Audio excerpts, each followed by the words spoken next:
अनुराग अमिताभ सीधे बुधनी से हमारे साथ जुड़ रहे हैं। अनुराग, जमीनी स्थिति क्या है? किसका बूथ मैनेजमेंट आज आपको मजबूत लग रहा है? आप जिस इलाके में हैं बुधनी में, वो शिवराज का इलाका है। भोपाल बीजेपी के लिए भोपाल के आसपास का इलाका गढ़ माना जाता है। कितना मजबूत कौन?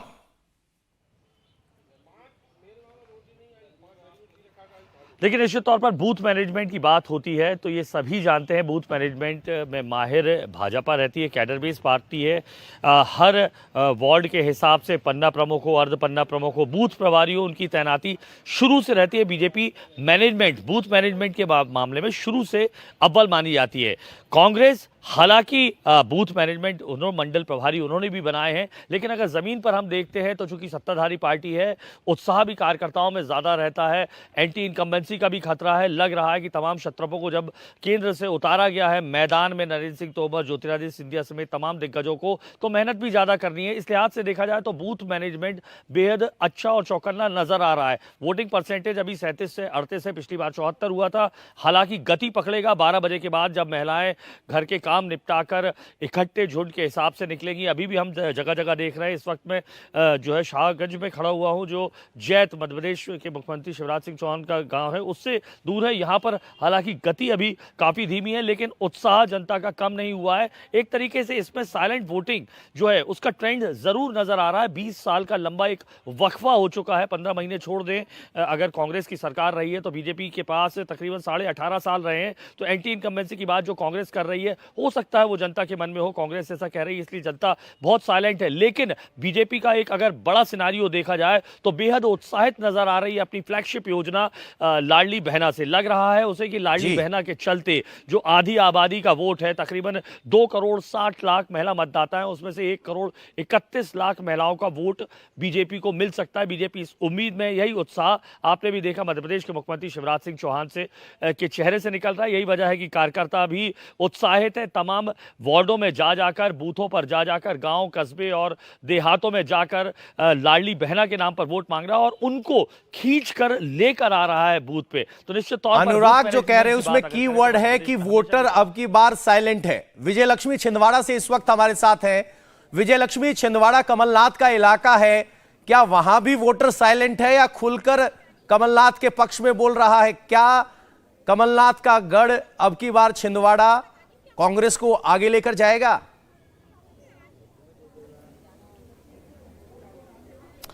देखिए, जहां तक मध्य प्रदेश की बात है पवन, इस बार तो कोई वेव ऐसा सच नहीं लग रही है। ना प्रो इनकम्बेंट गवर्नमेंट वेव लग रही है, ना कोई ऐसी एंटी इनकम्बेंसी बहुत ज्यादा वेव लग रही है। लेकिन जिस चीज पर कांग्रेस पार्टी भरोसा कर रही है वो है फटीग का फैक्टर। कांग्रेस पार्टी को लगता है कि 18 साल का जो कार्यकाल रहा शिवराज सिंह चौहान का, वो अब जनता उससे ऊब गई है। अब जनता कुछ परिवर्तन चाहती है, कुछ नयापन चाहती है, और इसीलिए जो है कांग्रेस पार्टी को एक बार फिर से जनता, क्योंकि 2018 में कांग्रेस को मैंडेट मिला था।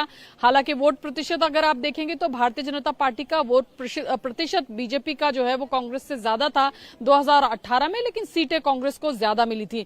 इस बार कांग्रेस पार्टी ने भी गारंटीज का ऐलान किया है। और अभी मैं छिंदवाड़ा में एक महिला से बात कर रही थी, मैंने लाडली योजना की बात की, क्योंकि छिंदवाड़ा जो है वो कमलनाथ का गढ़ माना जाता है, उनका वर्चस्व है। और पिछले 4 दशकों से यहाँ मध्य प्रदेश की राजनीति में छिंदवाड़ा में कमलनाथ का अलग ही कद है, एक अलग ही उनका यहाँ पर ओहदा है। अगर राजनीति की बात की जाए, सांसद रहे 9 बार, और उसके अलावा कई सारे मंत्रालय पोर्टफोलियो उन्होंने दिल्ली में संभाले, फिर राज्य के मुख्यमंत्री भी रहे। तो उस महिला से मैंने पूछा कि यहाँ तो लाडली योजना भारतीय जनता पार्टी ने दी है, आप क्या सोचते हैं अगर सरकार बदलती है तो यह क्या होगा? आपको लगता है लाडली योजना बदल जाएगी या क्या होगा? तो उस महिला ने जवाब दिया कि नहीं, कमलनाथ जी भी तो देंगे 1500 रुपए।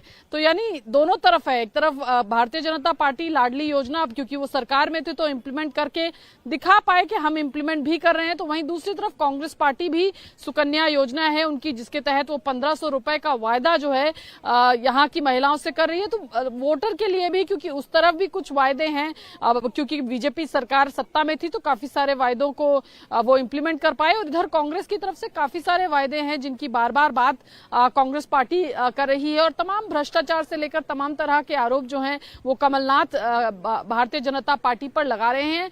मूड की बात करें तो हर रीजन का अलग अलग। बिल्कुल लक्ष्मी, एक छोटा सा सवाल आपसे लेना चाह रहा हूं मैं। आप भ्रष्टाचार की बात कर रहे हैं, जिस तरह के आरोप लगाने की बात कर रहे हैं, क्या वो एक सेंट्रल थीम चुनाव की बन पाई या एक सिर्फ गारंटी पर होने वाला चुनाव है? कोई भ्रष्टाचार मुद्दा बन पाया? देखिए पवन, सुबह से तमाम वोटर से मैं बात कर रही हूँ और जो दो मुद्दे निकल करके मुझे समझ में आए कम से कम छिंदवाड़ा में, नंबर 1 पर है रोजगार का मुद्दा। चाहे आप महिलाओं से बात कर लीजिए, यंग वोटर से बात कर लीजिए, मिडिल एज वोटर से बात कर लीजिए, जिनके बच्चे पढ़ लिख कर स्कूल और कॉलेज से बाहर निकले हैं, तमाम सभी वर्ग रोजगार की बात करते हैं और नंबर 1 पर रोजगार है। उसके बाद लोग बात करते हैं महंगाई की। भ्रष्टाचार के मुद्दे की अगर मैं आम जनमानस की बात करूं तो मुझे बहुत रेजोनेट करता हुआ ग्राउंड पे वो मुद्दा नहीं दिखा। रोजगार और महंगाई जरूर एक बड़ा मुद्दा था जो मुझे बहुत ग्राउंड पे रेजोनेट करता हुआ दिखा। महिला सुरक्षा की बात करती हुई यहाँ पर ज्यादातर महिलाएं नजर आ रही हैं और इसके अलावा रोजगार महिलाओं के लिए भी, जो पढ़ी लिखी लड़कियां हैं, जो कॉलेजेस से निकली हैं, उनके लिए एक बड़ा मसला रोजगार का है यहाँ पर।